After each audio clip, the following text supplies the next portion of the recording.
प्रिय मित्रों, एक बार देवर्षि नारद लंका जाकर लंकाधिपति रावण को राम के जन्म की सूचना देते हुए बोले, लंकेश, तुम्हें चिंता करने की कोई आवश्यकता नहीं है। तुम्हारे काल ने अयोध्या के राजा दशरथ के पुत्र राम के रूप में जन्म ले लिया है। नारद के चले जाने के बाद रावण ने सोचा कि कभी भी शत्रु को निर्बल नहीं समझना चाहिए।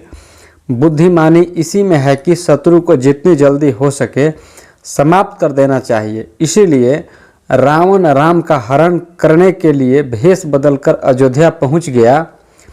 इधर भगवान शंकर ने मदारी का रूप बनाया और हनुमान को साधारण बारन नर के रूप में साथ लेकर अयोध्या पहुंच गए और डुगडुगी बजाकर बानर का खेल दिखाने लगे। धीरे धीरे मदारी ने बानर का खेल राजमहल में भी जाकर दिखाया। फिर क्या था, बालक राम उस बानर को लेने की जिद करने लगे। महाराज दशरथ ने राम को बहुत समझाया कि वे उन्हें दूसरा बानर लाकर देंगे, किंतु राम नहीं माने और अपनी जिद पर अड़े रहे। जब दशरथ ने मदारी से बानर को खरीदना चाहा तो मदारी बोला, महाराज, इस बानर से तो मेरी रोजी रोटी चलती है, इसे मैं राम को कैसे दे दूं?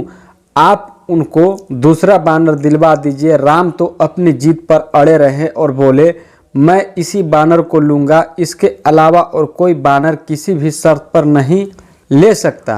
अब मदारी को राम की जिद के सामने झुकना पड़ा और बोला, मैं अपना बानर यहाँ इस शर्त पर छोड़ सकता हूँ कि मैं यहाँ रोज इसे देखने आऊँगा।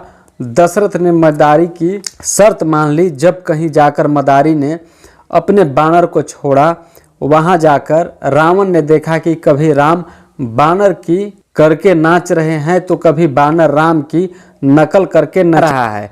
राम की इस छवि को देखकर रावण अपना इरादा भूल गया और राम पर मोहित हो गया। कुछ देर बाद रावण को याद आया कि वह तो अयोध्या में राम का हरण करने आया था, लेकिन उसे बालक राम के अंदर अपने पुत्र मेघनाथ की छवि दिखाई देने लगी और वह सोचने लगा कि यदि राम का मैंने इस समय हरण कर लिया तो राजमहल में जो प्रसन्नता का वातावरण है वह भीषण हाहाकार में बदल जाएगा। एक ओर दशरथ जी विलाप करेंगे तो दूसरी ओर राम अपने माता पिता से बिछुड़कर रोएंगे।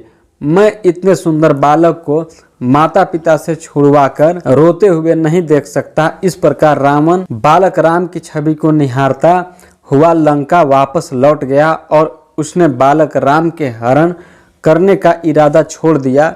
वीडियो पसंद आया तो प्लीज़ इस वीडियो को आप जितना हो सके शेयर कीजिए, लाइक कीजिए। चैनल को आप हमारे जरूर सब्सक्राइब कीजिए। मिलते हैं एक अलग कहानी के साथ, तब तक हर हर महादेव।